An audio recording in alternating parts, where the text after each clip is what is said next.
परमेश्वर की सामर्थ्य उपस्थिति में हम आप सबका स्वागत करते हैं। हमारा विश्वास है कि आप इस उपस्थिति से खाली हाथ वापस नहीं जाएंगे। परमेश्वर की उपस्थिति आपके सारे बंधन को तोड़कर आपको आज़ाद कर देती है। तो आइए महान परमेश्वर की स्तुति और आराधना करें, क्योंकि परमेश्वर का वचन कहता है आत्मा और सच्चाई से आराधना करने वाले को परमेश्वर ढूंढ रहा है। तो आइए हम मिलकर उसकी आराधना आत्मा और सच्चाई से करें। वह आपसे एक रूप होने के लिए तैयार है। आमीन।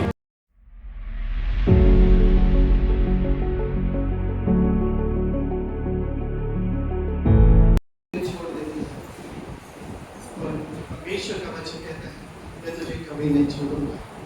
इतना गहरा परमेश्वर का प्रेम है, इतना गहरा उस महान खुदा का प्रेम हम पर है। आइए उस महान परमेश्वर की हम स्तुति आराधना करेंगे इस समय। Thank you Jesus. गहरे प्यार से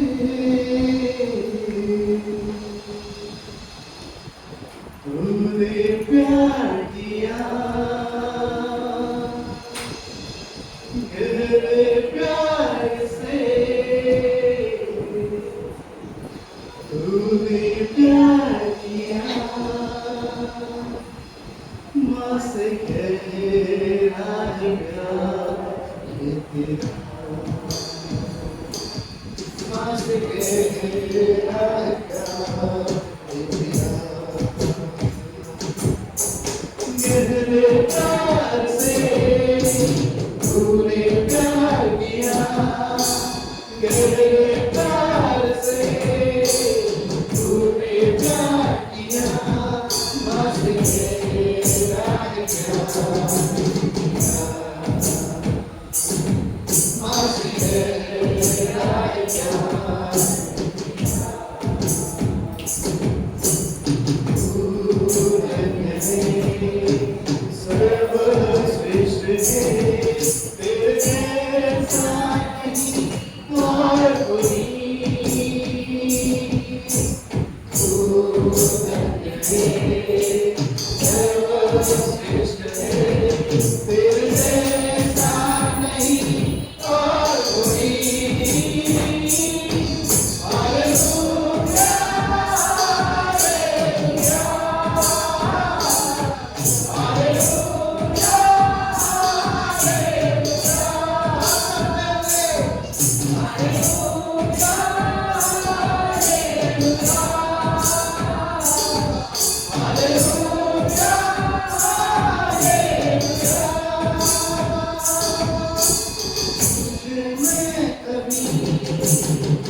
तेरी मर्जी से हम चले, ऐसे हमें बना दे।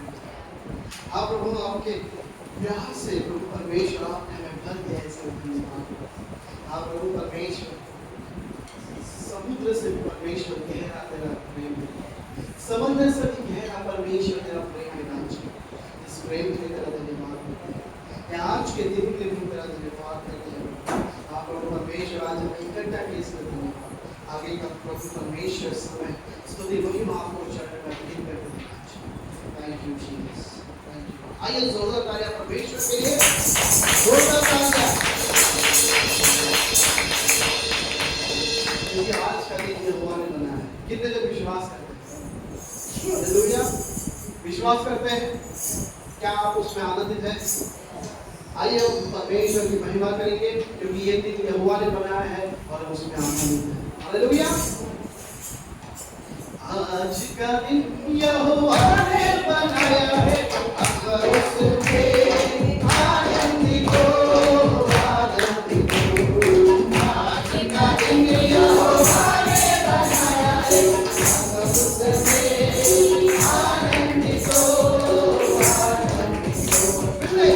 आज का दिन यहोवा ने बनाया है, अगर उसमें आनंदित हो, आनंदित हो।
नावाला आपण धन्यवाद देऊया का त्याची उपस्थिती आपल्यामध्ये आहे.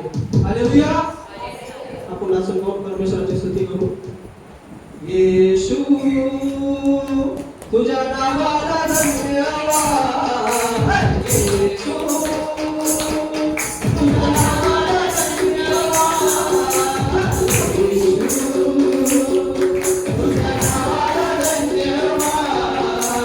येशू तुझ्या नावाला धन्यवाद. येशू तुझ्या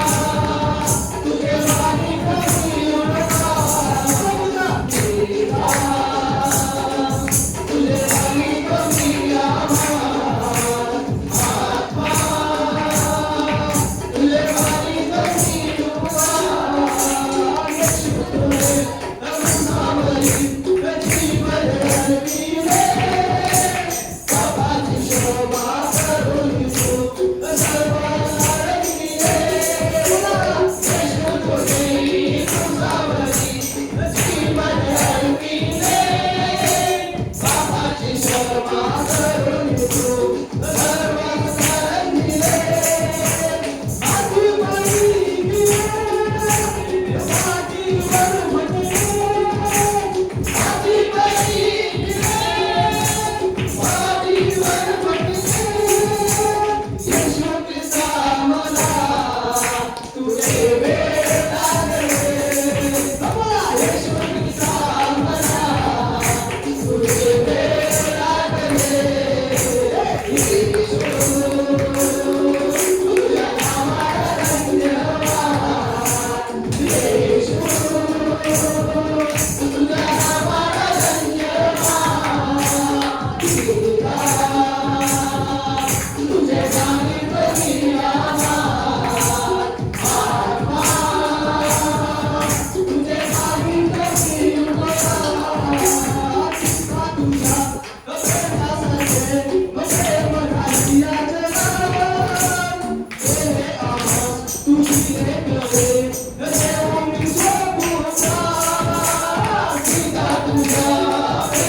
Thank you, Jesus. योग्यता से बढ़ के दिया है अपनी दया से तूने मुझे योग्यता से बढ़ के दिया है अपनी दया से तूने मुझे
योग्यता से भी बढ़कर देने वाले खुदा आप हैं। प्रभु मैं लायक नहीं उस चीज के, और उस चीज को भी आपने प्रभु हमारे लिए दे दिया। उस कलवरी क्रूस पर प्रभु अपने बेटे को दे दिया मेरे खुदा परमेश्वर। तेरे इस महान कार्य के हम तेरा धन्यवाद करते हैं। हम पाप में थे, हम श्राप में थे प्रभु, पर तूने प्रभु अपने इकलौते पुत्र को देकर प्रभु परमेश्वर हमें छुड़ाया परमेश्वर। इसलिए हम तेरा धन्यवाद करते हैं। Thank you, Jesus. Thank you.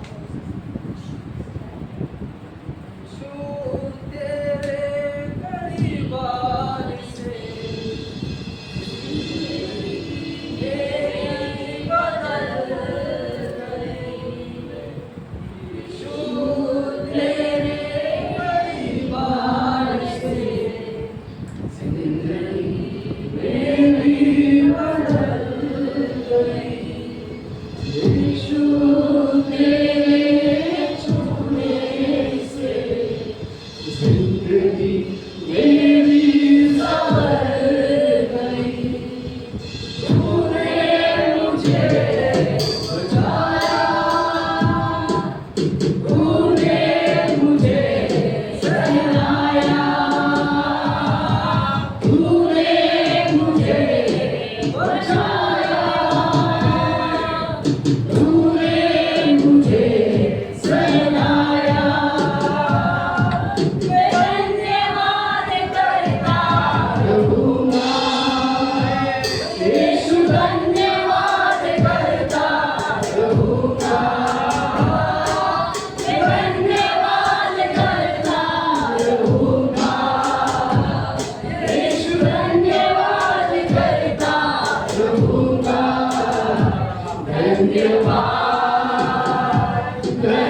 आइए पवित्र आत्मा का जोरदार तालियों के साथ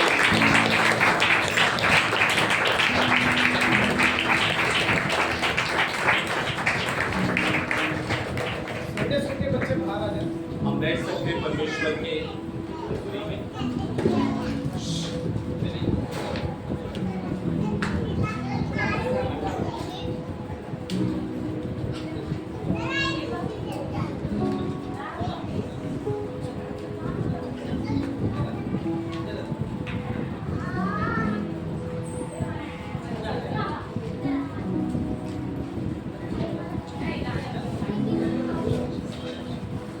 हम अपने अपने मोबाइल को साइलेंस पर रखेंगे।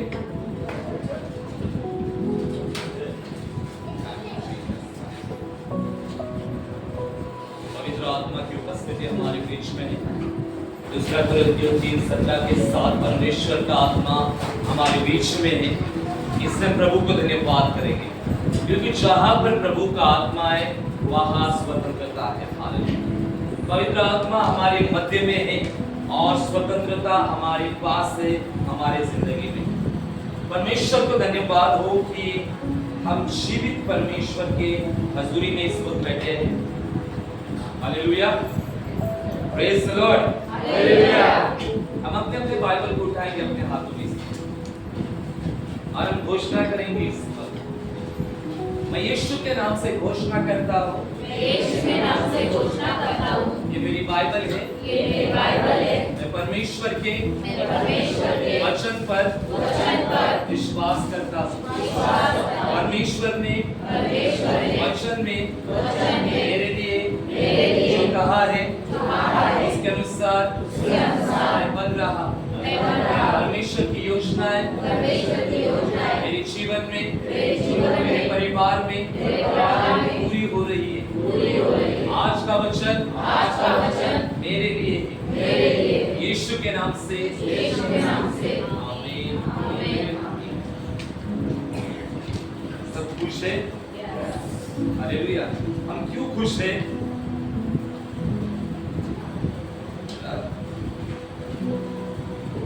क्यों खुश हैं? हमारे जीवन में परमेश्वर है, इसलिए हम खुश हैं। प्रभु को धन्यवाद हो सुंदर समय के लिए। परमेश्वर के आत्मा ने हमें समय दिया, तो हम फोकस वचन पर करेंगे, ज्यादा दूसरी बातों के ऊपर नहीं करेंगे, क्योंकि हमारा जीवन परमेश्वर के वचन के अनुसार ही बदलता है, आशीषित होता है। तो परमेश्वर के वचन पर हम फोकस करेंगे। हम निकालेंगे यूहन्ना 9वां अध्याय 4 से आगे कोई भी एक जन रीड करेंगे। यूहन्ना 9वां अध्याय और 4 से आगे कोई भी एक जना रीड करेंगे।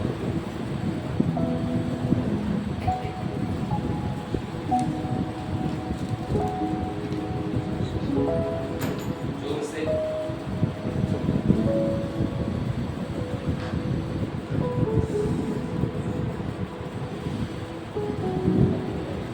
पढ़िए, जोर से। घबराओ मत, हम जीवित परमेश्वर के हजूरी में, डरो मत। इसने मुझे भेजा है और मैं उसके काम की टीम में करना आवश्यक है और आप आने वाली है उसमें कोई काम नहीं कर सकता। जब तक मैं जगत में हूँ तब तक जगत की ज्योति घर अंदर उसने दूरी पर होगा और उसके मुख से मिट्टी सारी और वह मिट्टी उस संदेश की आंखों पर लगाकर उसने कहा जा शिलोह के शुरू में बोले। शिलोह का अर्थ हो चुका है। उसने जाकर गया और देखा वह लौटाया तब पड़ोसी और जिन्होंने पहले उसे भी मांगते देखा था कहने लगे क्या यह वही नहीं जो बेटा भी मांगा करता था। कुछ लोगों ने कहा ये वही है। दूसरे ने कहा नहीं, परंतु उसके सामने यह उसने कहा मैं वही हूँ। तब वे उससे पूछने लगे तेरी आँख कैसे खुल गई? उसने उत्तर दिया यीशु नामक एक व्यक्ति ने मिट्टी सानी और मेरे हाथों पर लगाकर मुझसे कहा शिलोह में जाकर बोले। मन में गया और रोया और देखने लगा। उन्होंने उससे पूछा वह कहाँ है? उसने कहा मैं नहीं जानता।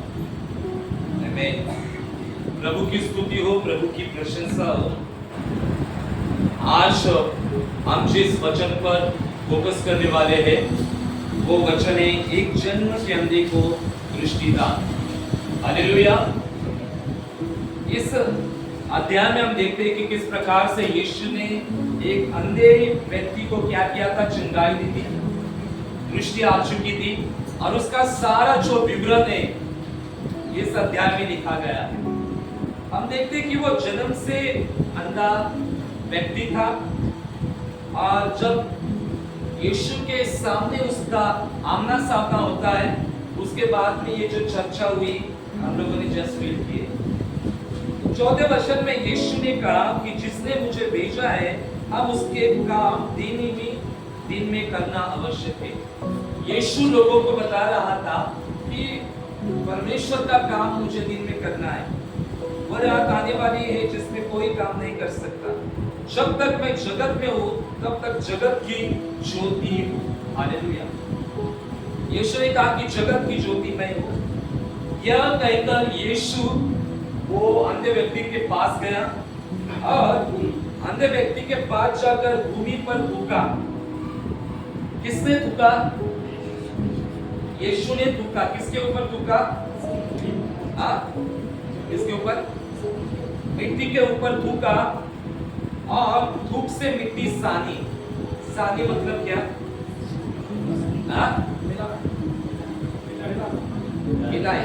हिलाया। यीशु के सामने अंधा व्यक्ति है, और अंधा व्यक्ति यीशु के सामने खड़ा है, और यीशु क्या करते हैं कि भूमि पर उस मिट्टी के ऊपर थूकते हैं। उस मिट्टी को क्या करते हैं? हाथ में क्या करते हैं? सानते हैं, और उस मिट्टी उस अंधे की आंखों पर लगाते हैं, और लगाकर यीशु उसको कहते हैं कि जा शिलो के कुंड में धो ले, यानी तेरे हाथ में क्या कर? धोकर आ, साफ करके आ। जो मिट्टी लगाई हुई मैंने उसे तू क्या कर? धो जाकर। उसने जाकर धोया और देखता हुआ लौट आया। यहाँ पर हम देखते हैं कि किस प्रकार से यीशु ने चंगाई का एक अलग पैटर्न दिखाया था। हालेलुया। प्रभु इस दुनिया में थे, अपने सेवकाई में थे, तो प्रभु ने बहुत लोगों को चंगाई दी। बहुत लोगों के अंदर से दुष्ट आत्माओं को निकाला, बहुतों को चंगाई दी, भूखों को खिलाया, है ना। जो पाप में झगड़े हुए थे उनको छुड़ाया, लोगों को आशीषित किया। लेकिन यहाँ पर जो चंगाई देने का जो काम था वो कुछ अलग था, है ना। कभी आप लोगों ने सोचा है कि यीशु ने उसके सिर पर हाथ क्यों रखा नहीं, और सिर पर हाथ या आंखों के ऊपर हाथ रखकर यीशु ने चंगाई क्यों नहीं की? यीशु ने ऐसा क्यों किया? भूमि के ऊपर थूका, और थूक कर उसके आंखों पर वो मिट्टी को लगाया और कहा कि जा। अन्य व्यक्ति को कहा कि जा और जाकर धोकर आ। हम देखते हैं कि बाइबल इतिहास में प्रभु जहां जहां पर जाते थे यीशु के पीछे बहुत बड़ी भीड़ रहती थी।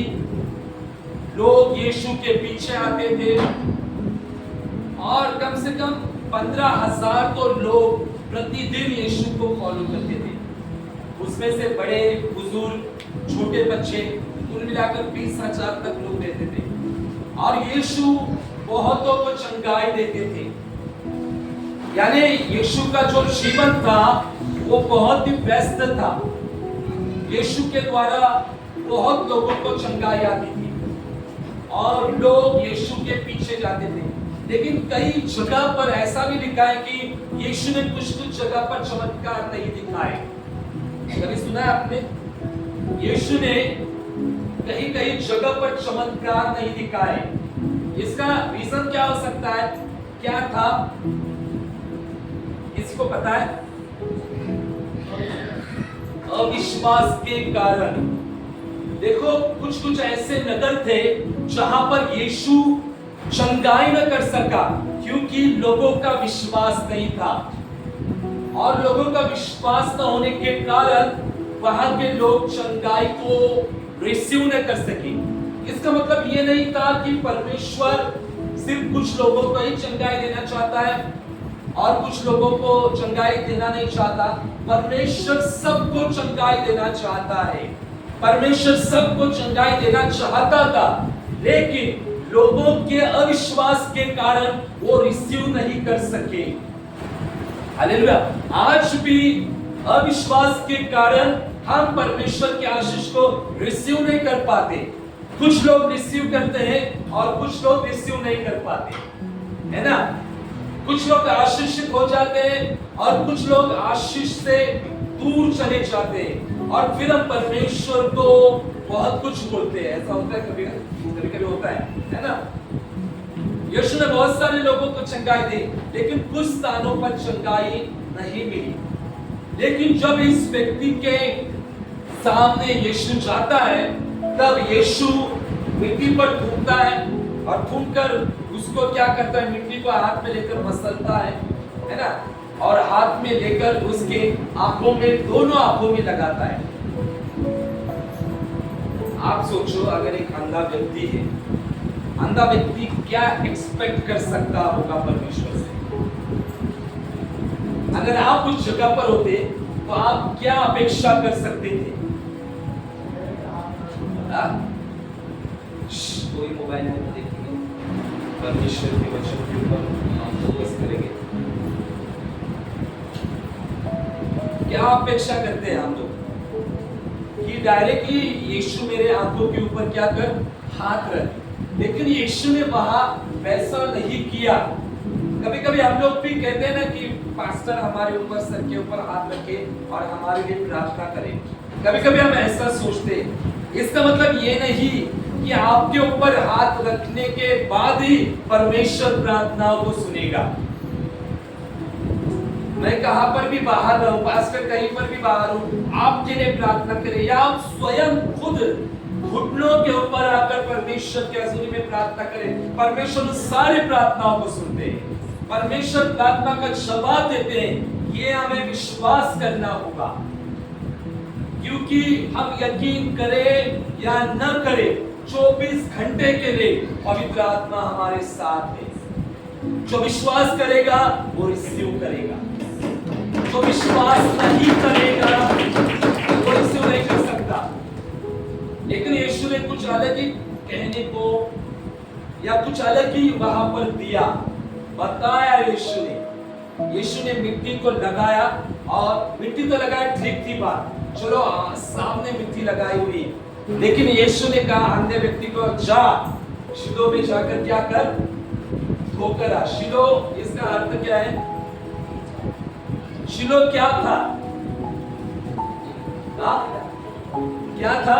एक ग्रुप, शिलो क्या था? तड़ा था। हालेलुया। हिंदी में क्या था? कुंड। हालेलुया। अभी सोचो वहां पर कि एक तो अंधा है दोनों आंखों से, और अंधे व्यक्ति को चलने को आता नहीं, और प्रभु कह रहा है उसको कि जा और क्या कर, वो क्या। शायद अंधा व्यक्ति ये भी कह सकता था कि प्रभु मैं नहीं चल सकता, या मुझे दिखाई नहीं, मैं वहां पुल तक कैसा जाऊं, कोई तो भेजो मेरी मदद के लिए। लेकिन वो सारी बातें यहाँ पर लिखी नहीं गई है। उसने यीशु की बात को माना, और वो यीशु के सामने से बाहर से निकला, और निकलने के बाद में वो शिलो कुंड में गया। शिलो कुंड में जाने के बाद में अपने आंखों के ऊपर पानी लिया और धोया, और उसके बाद में वचन क्या कहता है कि वो देखता हुआ लौट आया। वहां पर बड़ी चंगाई प्राप्त हुई थी। परमेश्वर के काम करने के तरीके बहुत अलग अलग तरीके हैं, है ना। परमेश्वर सबके साथ एक जैसे काम नहीं करता। कभी हाथ रखने के द्वारा चंगाई मिलती है, कभी हाथ न रखने के द्वारा चंगाई मिलती है। आया ना। आप लास्ट बेंच पर बैठो, वहां पर भी परमेश्वर आपको छू सकता है। आप फर्स्ट बेंच पर बैठो, वहां पर भी पवित्र आत्मा आपको छू सकता है। आप कहीं पर भी रहो, परमेश्वर का आत्मा आपको कहीं पर भी छू सकता है। लेकिन हमारे अंदर क्या होना चाहिए? विश्वास होना चाहिए। परमेश्वर क्लासरूम की भी प्रार्थना सुनता है, परमेश्वर हॉल में जाकर प्रार्थना करेंगे वो भी प्रार्थना परमेश्वर सुनता है। परमेश्वर क्लासरूम में भी है और परमेश्वर वहां नीचे ग्राउंड में भी है। परमेश्वर ऑटो में भी है, ट्रेन में भी है, जहां पर भी हम यीशु का नाम लेंगे वहां पर परमेश्वर है।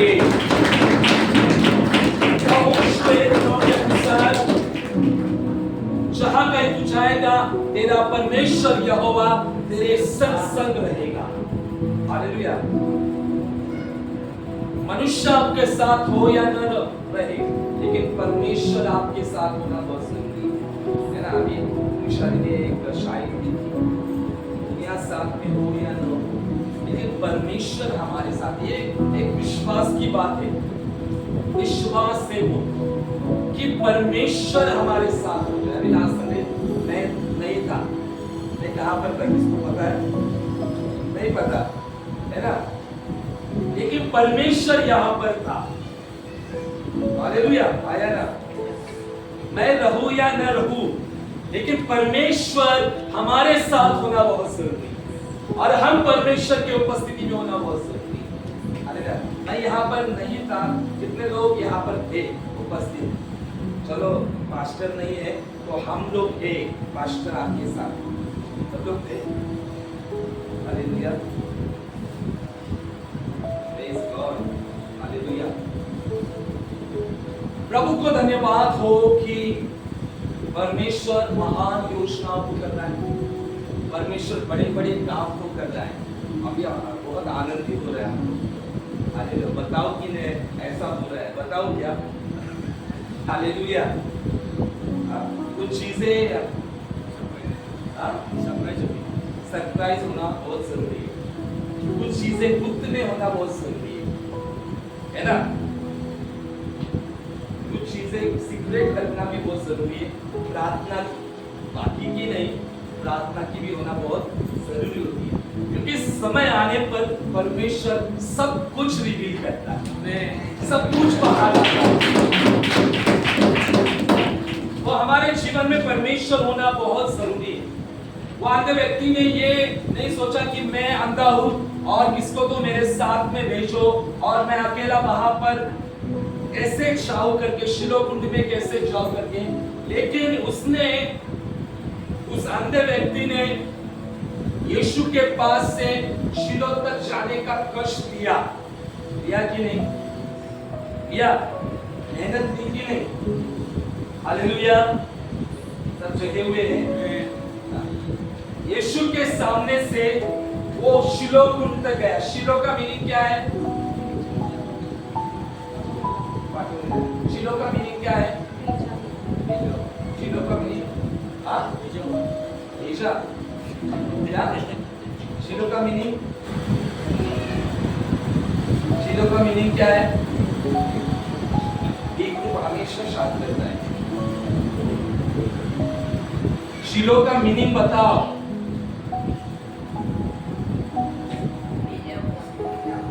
सीख ग्रुप ने बताया, सीख ग्रुप पर बताओ, जानबूझ के बार-बार 4 बार नहीं पूछा। शिलो का अर्थ है भेजा हुआ। हालेलुया। और यीशु ने उसको भी भेजा। किसको भेजा? अंधे व्यक्ति को भेजा। और अपनी चंगाई को प्राप्त करने के लिए अंधे व्यक्ति ने वहां पर कुछ बहाना नहीं दिया, कुछ बहाना नहीं दिया। अंधे व्यक्ति ने, उसको जाना ही था। वो कह सकता था, यीशु मेरे आंखों के ऊपर हाथ रख, मेरी कंडीशन देख, मैं मुझ पर तरस खा। परमेश्वर के राज्य में इमोशनल होकर प्रार्थना कभी नहीं करनी है। Our God is not a emotionally God. Hindi में हमारा परमेश्वर इमोशनल नहीं। इमोशनल यानी क्या?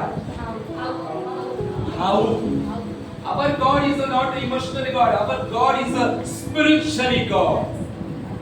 हमारा परमेश्वर भावनाओं में बहने वाला परमेश्वर नहीं है। हमारा परमेश्वर आत्मिक परमेश्वर है, जो आत्मा से और विश्वास से काम करता है। हालेलुया। कई बार हम लोग बहुत इमोशनली अटैक करते हैं परमेश्वर के ऊपर। इमोशनली प्रार्थना करते हैं, मेरा कोई नहीं है, सबने मुझको छोड़ दिया है और कोई मेरी तरफ नहीं दिखता। ऐसी प्रार्थना से परमेश्वर को इतना भी कुछ फर्क नहीं पड़ता है, इतना भी नहीं। बहुत सारे लोग प्रार्थना में कहते हैं मैं कीड़ा हूँ, मैं पापी हूँ, सबने मुझे त्याग दिया, सबने मुझे छोड़ दिया प्रभु। परमेश्वर को एक अंश भी कुछ नहीं फर्क होता, लेकिन उसकी बजाय कठिन परिस्थितियों में लोगों ने हमें छोड़ा है, उसमें अगर हम विश्वास के साथ वचन की घोषणा करेंगे तब परमेश्वर प्रसन्न होकर हमें। जब लोग हमें छोड़ते हैं, लोग हमें त्याग देते हैं, हमारे इनकार करते हैं, तब हमें जोर से घोषणा करनी है कि परमेश्वर तू मेरे साथ है। मत्ती 28:20 के अनुसार जगत के अंत तक तू मेरे साथ रहेगा। लोग साथ रहे या न रहे, लेकिन तू मेरे साथ रहे। लेकिन बहुत सारे लोगों की कुछ डिफरेंट ही प्रार्थना होती है ना, कुछ अलग प्रार्थना होती है। आज से वो प्रार्थना का पैटर्न बदल दो। ये अंधा व्यक्ति भी इमोशनली प्रभु को बोल सकता था, लेकिन उसने वैसा नहीं किया और उसके आंखों पर वो मिट्टी लगाई गई थी और एक बड़ा छुटकारा उसने प्राप्त किया। हालेलुया।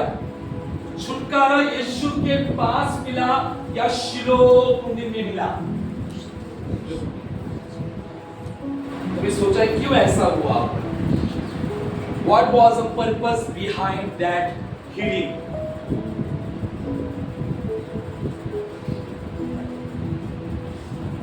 उस चंगाई के पीछे मकसद क्या था? यीशु हाथ भी रख सकता था, है ना, दोनों आंखों पर और चंगा हो जाए। यीशु ने तो कुछ कुछ स्थानों पर सिर्फ शब्द कहा है और लोग छुटकारे को और चंगाई को प्राप्त किए एक शब्द के द्वारा। कुछ तो चंगाई ऐसी मिली है कि यीशु के वस्त्रों को छूकर चंगाई मिली, कुछ तो चंगाई ऐसी मिली है कि यीशु यहाँ पर है और बीमार व्यक्ति बहुत दूर पर है, मीलों दूर पर है, वहां पर एक शब्द वहां पर जाकर चंगाई दे। लेकिन इस चंगाई के बीच में ऐसा क्या था कि प्रभु को उसको भेजना पड़ा, शिलो में भेजा। हालेलुया। विश्वास। हाँ,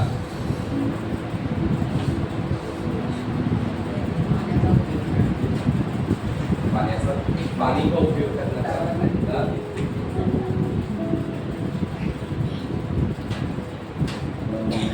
थोड़ा सोचो यीशु ने ऐसा क्यों किया। तो यीशु को ये नहीं कहना है कि उसको चंगाई मिली और मुझको चंगाई क्यों नहीं मिली। उसको जल्दी घर मिल गया खुद का और मुझे घर अब तक क्यों नहीं मिल रहा है सालों से। कभी कभी ऐसे सवाल आते ना हमारे मन में, हमें क्यों अब तक जगह नहीं मिली है, उनको मिली है जगह, हमको क्यों नहीं जगह मिली, है ना। सबके साथ अलग अलग पैटर्न है, लेकिन काम करने के लिए विश्वास बहुत जरूरी है। हालेलुया। कि परमेश्वर काम करेगा और यीशु ने उसको भेजा और जैसे भेजा हम देखते हैं कि वो वहां पर गया, शिलो में गया। यीशु के पास उसको चंगाई नहीं मिली, लेकिन उसको चंगाई मिली शिलो में। हालेलुया। आज शिलो आपके नजर में क्या है? हमारा चर्च जो है बहुत बुद्धिमान चर्च है ना, बहुत बुद्धिमान है सच में, बुद्धिमान लोग भरे हुए हैं। हालेलुया। शिलो में भेजा यानी भेजा हुआ। क्या किया हुआ? भेजा हुआ। हालेलुया। शिलो का मीनिंग क्या है? भेजा हुआ। आज विश्वास करो मसीहा शिष्य के लिए कलीसिया शिलो कुंड है।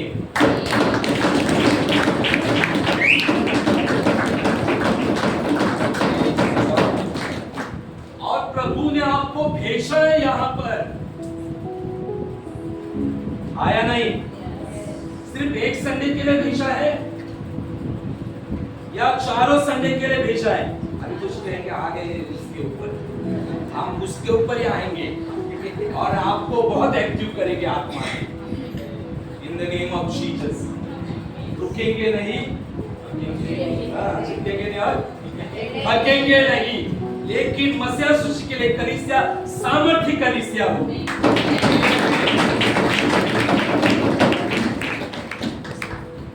शिलो कुंड मसीह यीशु के लिए कलीसिया है और प्रभु ने आपको भेजा है।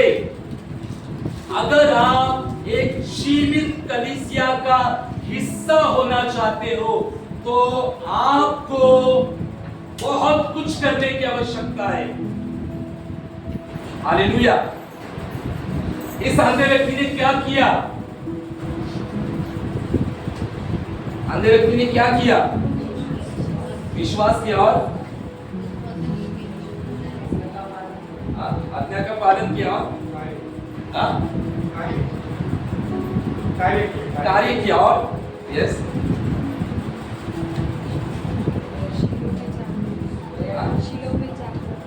शिलो में जाकर धोया, यानी यीशु के पास जाकर शिलो तक जाने का मेहनत उसने किया।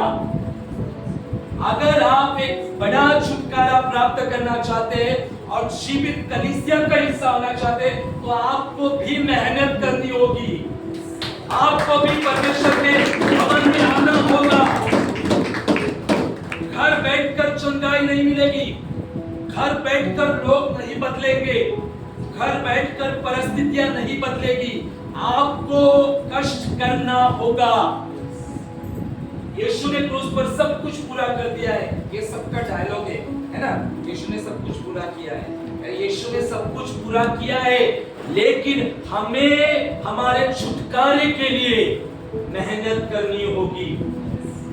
कौन सी मेहनत हमें करनी होगी?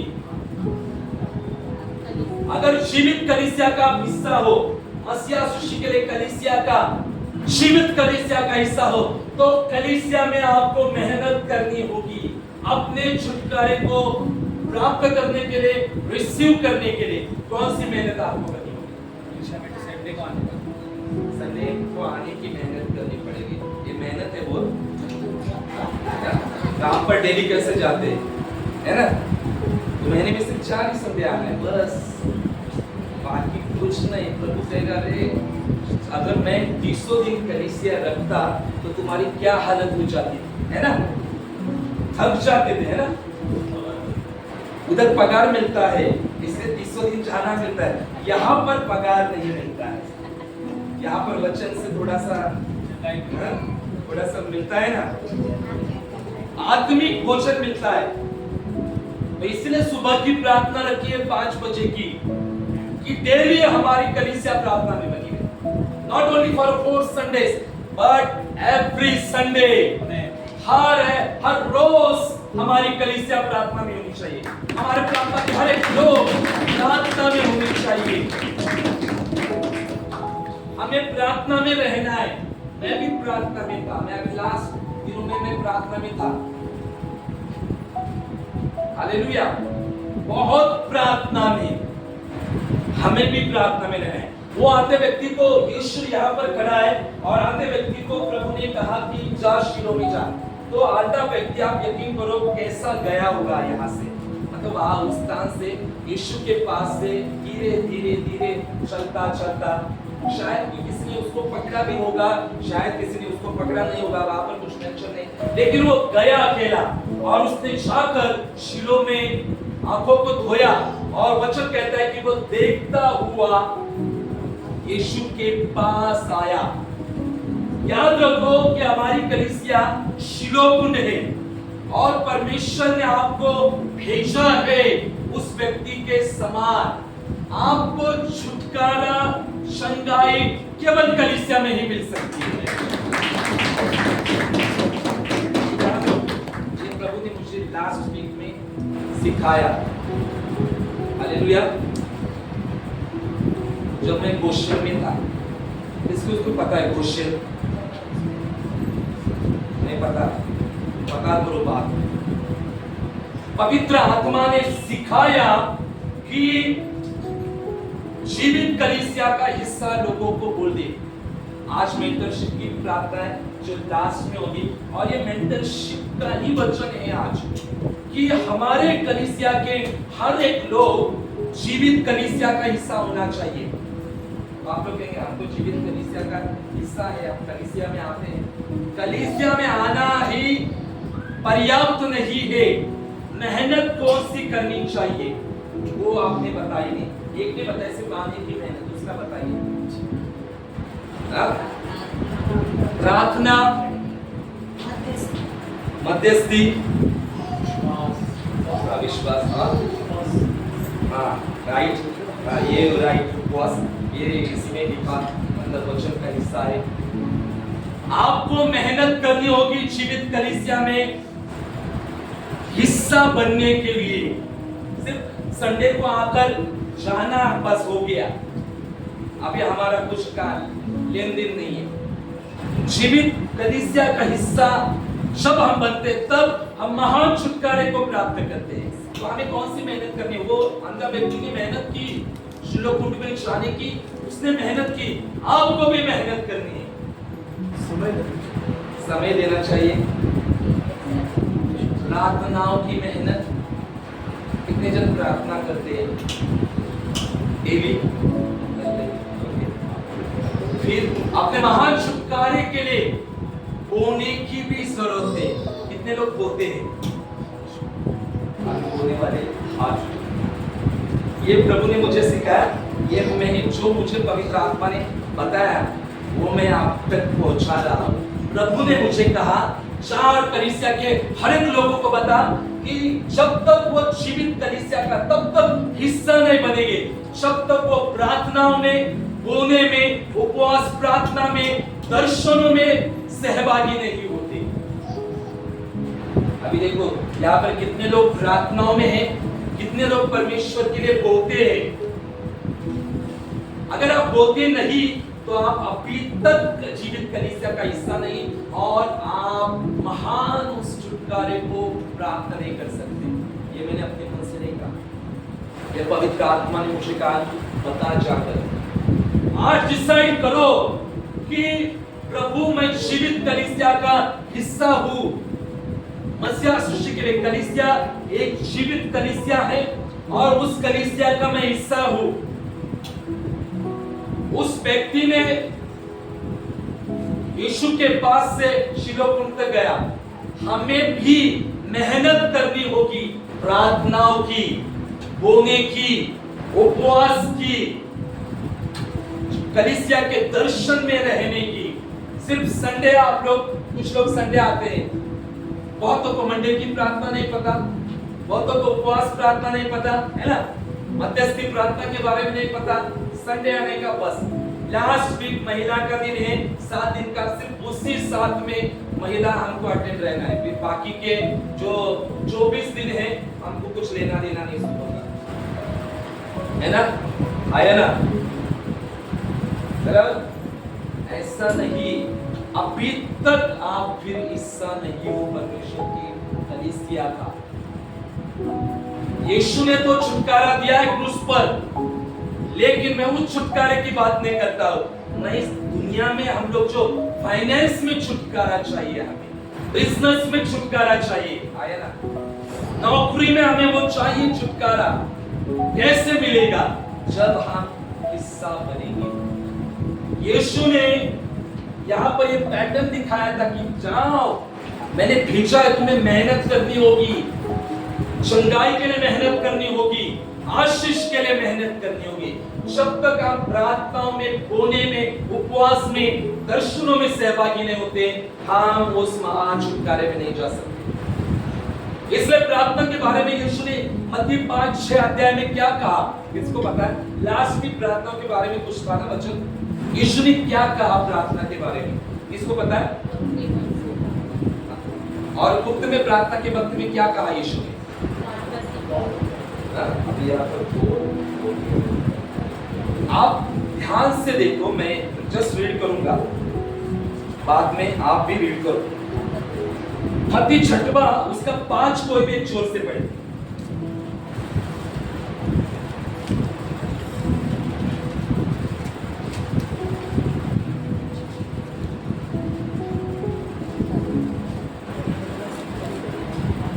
जे धार्मिक थे जे भूखे ले ताले लेते धन्य। मत्ती 6वां अध्याय 5वां वचन। प्रार्थना करे तो हाँ, जब तू प्रार्थना करे, वो कपियों का बात में वो सबको पता है। जब तू प्रार्थना करे, जब को इंग्लिश में क्या कहते हैं? When, है ना? ओके, when हो गया, राइट। यदि को इंग्लिश में क्या कहते हैं? If, right. हालेलुया। यीशु ने यहाँ पर यदि तू प्रार्थना करे लिखा है या जब तू प्रार्थना करे लिखा है?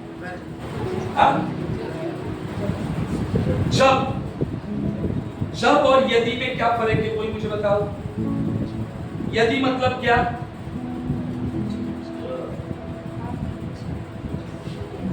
यदि मतलब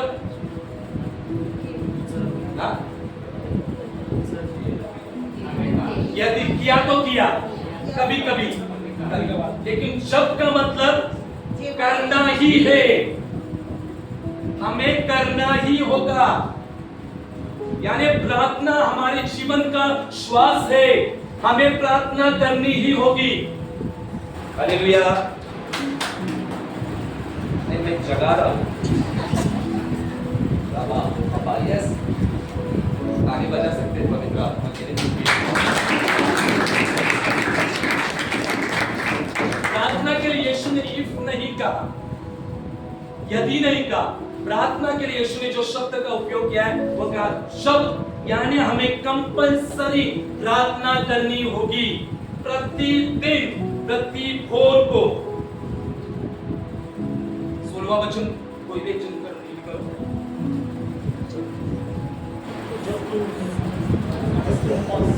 उपवास करे, जब तू उपवास करे। यीशु ने कहा है क्या? यदि तू उपवास करे, यानी उपवास भी हमें कंपल्सरी करना है। आया ना? उपवास हमें कंपल्सरी करना है। एटलीस्ट हफ्ते के एक दिन तो हमें उपवास करना होगा। अभी कितने लोग करते पता नहीं।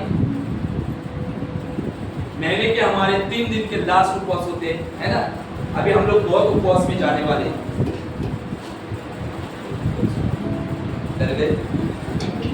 करो मत, करना मना है। यीशु ने उपवास के लिए भी कहा है कि उपवास हमें हमेशा करना है। अभी बोने के बारे में रीड करो जोर से। 6 में से 3।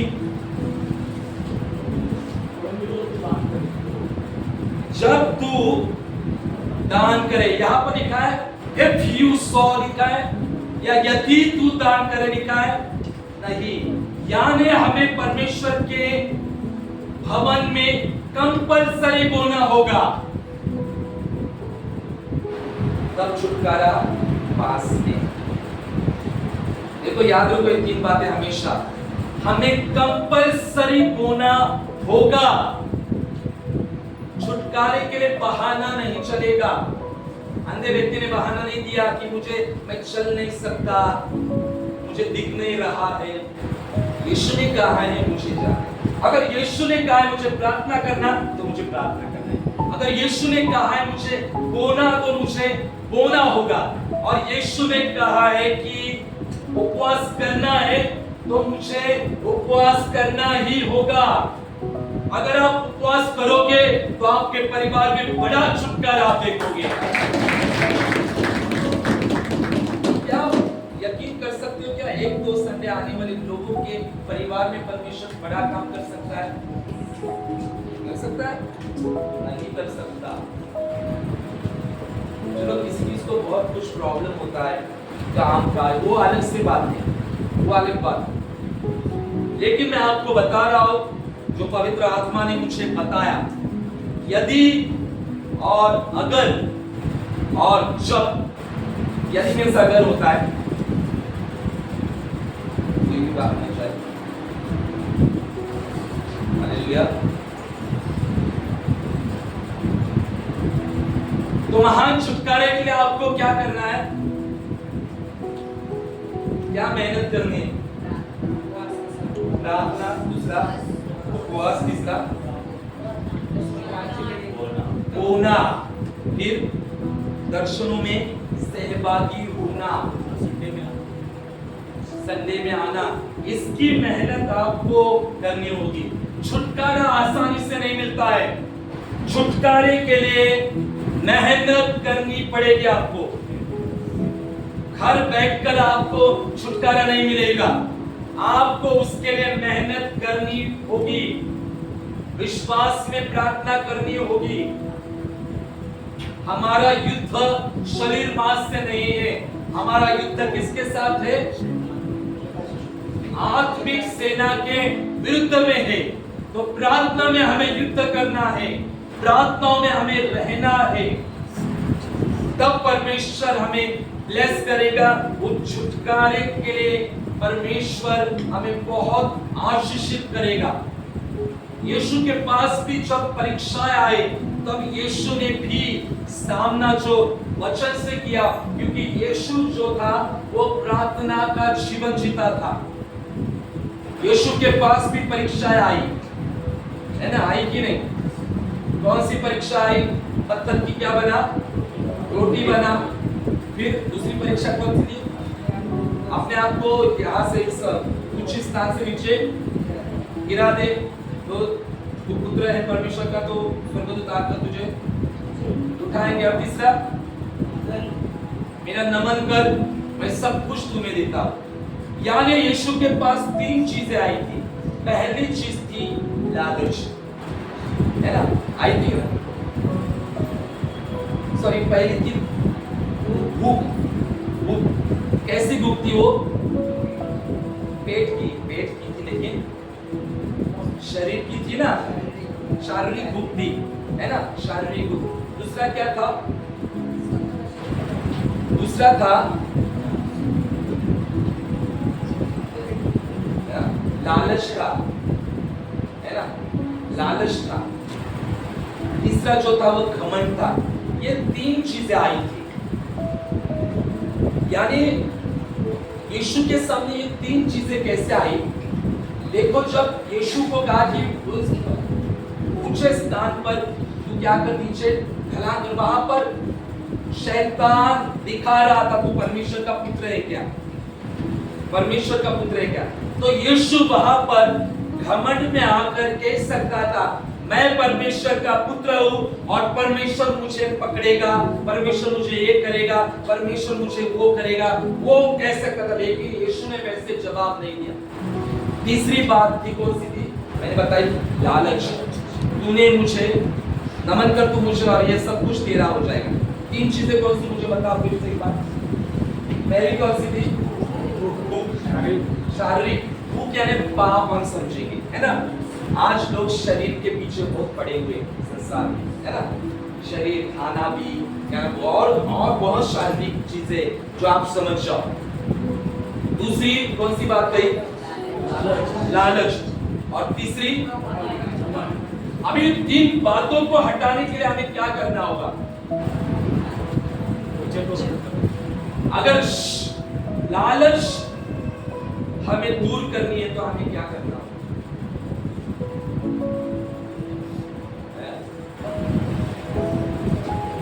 बताइए जोर से।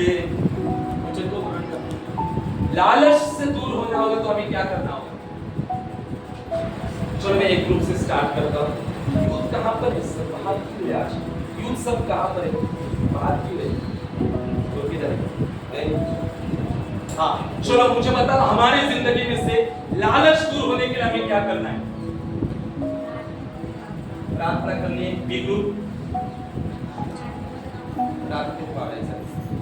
सी ग्रुप, बी ग्रुप। लालच दूर करने के लिए हमें क्या करना होगा? हाँ, जोर से बोलो। परमेश्वर के राज में जब हम बोएंगे तब लालच हमारी जिंदगी में से दूर होगा। अगर हम परमेश्वर के लिए बोलते रहे, अभी तक हम लालची हैं। ये देखो, ये सबसे बड़ा सिंबल है। हम लोग पैसों की इतना ये अधीन हो चुके, हम डरते हैं। लालच दूर करने के लिए बोलना बहुत जरूरी है। आप दूसरी, उसने पाप को भी उसने यीशु के सामने लाया। पाप को दूर करने के लिए हमें क्या करना होगा?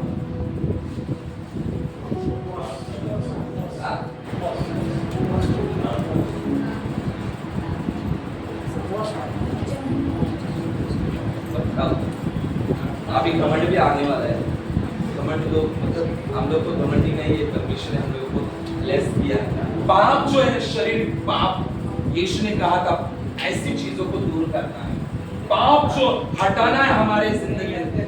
देखो पाप से हम झगड़ा नहीं कर सकते व्यभिचार से, याद रखो।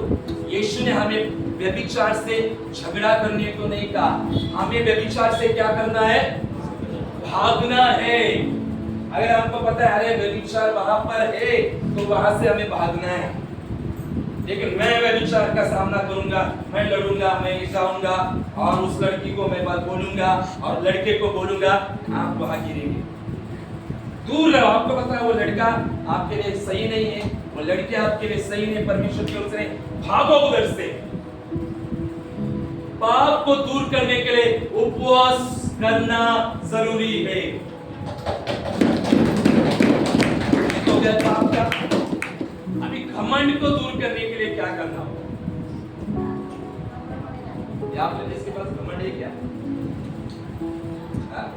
घमंड है? सब कोई घमंडी नहीं आपने से।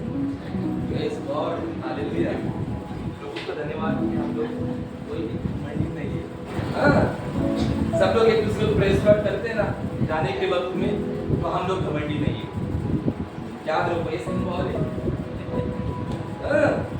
अगर हम लोग चुपके से जाते हैं ना ऐसा, भागो जल्दी भागो, अभी तक मन साफ नहीं। सही है या गलत? सही है, सही है। सिर्फ प्रेज द लॉर्ड करना है, बस प्रेज द लॉर्ड करो, निकलो। क्या दूसरा क्या करना है?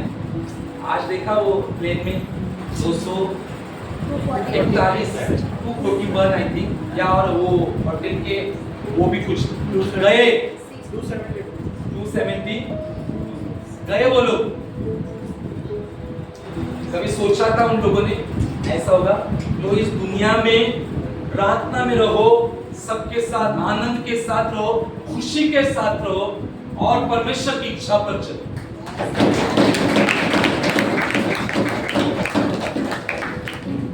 घमंड करके कुछ फायदा नहीं, किसी के ऊपर गुस्सा करके कुछ फायदा नहीं है। परमेश्वर हमें सुरक्षा देता है, आशीष देता है। उनके साथ परमेश्वर नहीं था, लेकिन आज परमेश्वर हमारे साथ है। परमेश्वर हमें सुरक्षा देता है कि नहीं?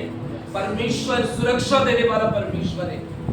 उन लोगों के साथ वो बात नहीं थी, वो गए इस दुनिया से। बहुत सारे लोग डर रहे हैं कि अरे अभी प्लेन में कभी नहीं बैठेंगे, प्लेन में कभी नहीं बैठेंगे। वो जो होटल में खाना खा रहे थे बच्चे, क्या वो प्लेन में बैठे थे? बैठे थे प्लेन में? 25 या 30 बच्चे तो गए, या वो प्लेन में गए थे? हॉस्टल के बच्चे क्या वो प्लेन में बैठे थे? नहीं। तो मौत से डरना नहीं है, डरना है यीशु से। तो मृत्यु और जीवन जिसके हाथ में, उसको डरो।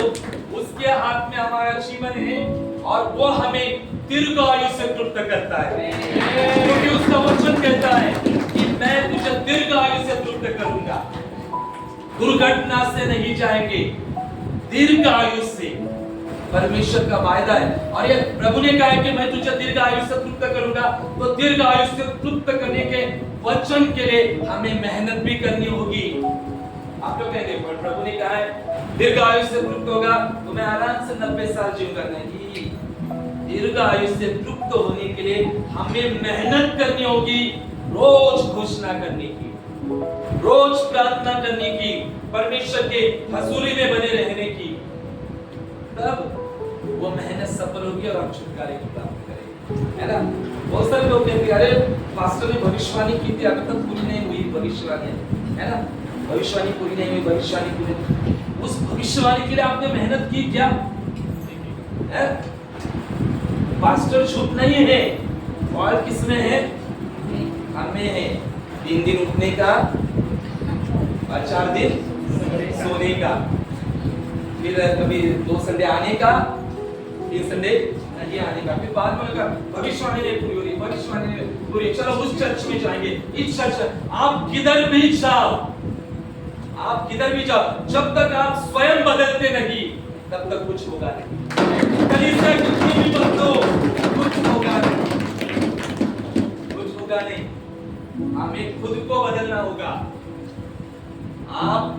कलीसिया 17 कलीसिया बदलो, जब तक हम खुद वचन के अनुसार बदलते नहीं, पवित्रता में चलते नहीं, तब तक कुछ होता नहीं। तो पास्टर ने भविष्यवाणी की है, उस भविष्यवाणी के लिए लड़ो, प्रार्थना करो, आया ना, मेहनत करो। उस अंधे व्यक्ति ने मेहनत की जाने की, मेहनत करो आने की। बारिश हो रही है, ट्रेन बंद है, ये बंद है, अभी बहुत सारे बहाने आएंगे, बहाने को भी इनकार करें। सच में ट्रेन बंद हुआ अलग है, लेकिन अभी 7-8 बजे निकलना है, 10 बजे, उसके पहले अगर बोलते जाएंगे मुझसे बारिश है, नहीं होगा तो नहीं होगा। अरे 7-8 से घोषणा करो, बारिश रुक गई यीशु के नाम से, बारिश रुक गई यीशु के नाम से, और पवित्र आत्मा काम करेगी। आप रिजल्ट को देखोगे आपके जिंदगी में। उस व्यक्ति के समान मेहनत करो, जीवित कलीसिया का हिस्सा बनो। जीवित कलीसिया का हिस्सा बनने के लिए सामने आओ और हर एक्टिविटीज में सहभागी हो। आया ना? आज से लड़ोगे आप लोग, मेहनत करोगे। हाँ, मैं फिनिश करने वाला हूँ। मेहनत करने के लिए तैयार है आप लोग? कौन सी मेहनत करेंगे? अब लास्ट पूछूंगा। हाँ, लास्ट पूछूंगा। आपको देखो, आपको भेजा हुआ है मसीहा सुशी के लिए कलीसिया शिलो कुंडे है ना। यीशु ने आपको कहा है कि जा मसीहा सुशी के लिए कलीसिया शिलो कुंडे है, जा वहां पर और वहां पर अपने आप को क्या कर, धो। हम यहाँ पर आकर अपने आप को धोते हैं, किससे धोते हैं? परमेश्वर के वचन से, परमेश्वर की आत्मा से। आप हर समय धोते हैं अपने आप को, शुद्ध हो जाते, गलतियां निकलती है, पाप समझ में आता है, कमजोरियां निकल जाती है, परिपक्वता आ जाती है, तैयार होते हैं हम लोग। प्रभु ने कहा जा मसीहा सुशी के लिए कलीसिया में अपने आप को जाकर धो। तो आपकी जिम्मेदारी मेहनत के साथ कलीसिया में आना है, अपने आप को नम्र दीन करना है, हर कामों में सहभागी होना है। कौन सी मेहनत बताओ अभी? चलो लास्ट, प्रार्थना पहला, दूसरा उपवास, तीसरा लास्ट कोने पे रखा है। अरे पहले लास्ट कोना क्यों? इसमें भी पहला कोना है, उसके बाद प्रार्थना है, उसके बाद उपवास है। अरे कोने से क्यों डरते हो? मेरे आत्मिक पिता कहते हैं, जब मैं मेरे आत्मिक पिता से, अभी मैं बोल रहा हूँ, जस्ट सोचो, ये अभी तुम लोग, अभी चलो बाबा प्रेशर आ गया इसकी बात है। मेरे आत्मिक पिता उनके आत्मिक पिता से मिलने जाते थे ना, वो कहते हैं मैं कभी खाली हाथ नहीं जाता।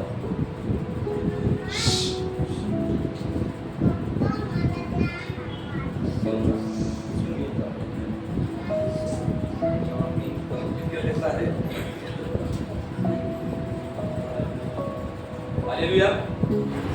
हम लोग कितनी बार मैंने कहा 4 घंटा हम लोग गेट पर खड़े रहते थे। कितना? 4 घंटे। कितना? 4 घंटे गेट पर खड़े रहते थे बिना सीटिंग। यहाँ पर थोड़ा हो गया, बैठ जाओ। अरे 3 घंटे खड़े रहो, परमेश्वर उसका प्रतिफल इतना बढ़ा देगा ना कि सोच नहीं सकते। हम लोग देख रहे प्रतिफल, वहां के लोग उधर ही है, लेकिन परमेश्वर ने इधर पहुंचा है। हमने कहाँ पर था? आत्मिक पिता ने कहा मैं अपने आत्मिक पिता से मिलने जाता था, तब कभी खाली हाथ नहीं गया। और वो मन में रोते थे कि मैं फ्लाइट के लिए इतना पैसा खर्च करके जा रहा हूँ और मेरे पिता को देने के लिए कितना मैं लेकर जा रहा हूँ। लेकिन हम लोगों ने ऐसा सोचा है? हम लोग हमारे परिवार का सोचते हैं ना, पहली बात है। लेकिन आत्मिक पिता ने कहा देखो आज मेरे आत्मिक पिता की भारत में भी और वर्ल्ड में भी बहुत पावरफुल से बताई, बहुत सामर्थ्य से बताई। वही मसले को और ग्रेस को हम लोग लेकर चल रहे हैं। तो हमारे कलीसिया का हर एक लीडर समझना चाहिए। मैंने आपको कह रहा कि आपको भी अभी बहुत कुछ लेकर आना है, लेकिन आपका हृदय तैयार करो उन बातों के लिए। जब आप प्रिपेयर हो जाओगे, परमेश्वर भी आपको बहुत देगा, इतना देगा कि आप इमेजिन भी नहीं कर सकते। हद से ज्यादा परमेश्वर आपको देगा। तो इसीलिए होने की बात हमेशा प्रथम रखो कि हमें परमेश्वर के लिए कुछ करना है, जीवित कलीसिया का हिस्सा होना है। परमेश्वर देखो ब्लेस करता जाएगा, आशीषित करता जाएगा और हम महान छुटकारे में, महान चंगाई में जाएंगे। और मैं थोड़ा सा और भी लास्ट में बताऊंगा, थोड़ा हम लोग और प्रार्थना का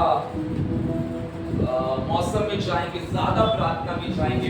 तो सब लोग तैयार रहो, इस महीने से हम ज्यादा उपवास और प्रार्थनाओं में बने रहेंगे और उस महान छुटकारे में जाएंगे। कौन मुझे बताएगा तो जून का महीना कौन सा महीना है? वो तो है, लेकिन हमारे चर्च का प्रॉमिस वर्स क्या है? भूल गए? लीडर्स लोग नहीं, हेडलाइन क्या था? अलौकिक बदलाव। देखो कोमल ने कहा अलौकिक बदलाव, और वचन क्या था?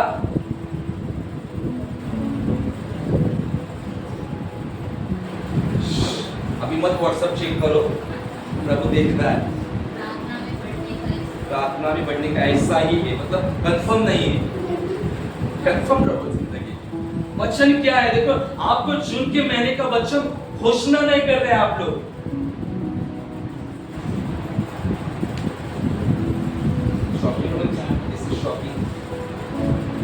पीछे हाँ, तो मैं बताओ, देखो मैं नई बात कर रहा हूं। क्या बात है? ऐसे रहो जरा, है ना? देखो छोटा पैक है लेकिन धमाका बहुत बड़ा है। वचन में धमाका, बाकी संसारिक बातों में धमाके नहीं देने हमें, वचन में बहुत धमाके होनी चाहिए हमारे। हालेलुया। परमेश्वर इस वचन के द्वारा आशीष करें। आप लोग शीलो कुंड में आए हैं और आज आप आपके चमत्कार को लेकर जाओगे।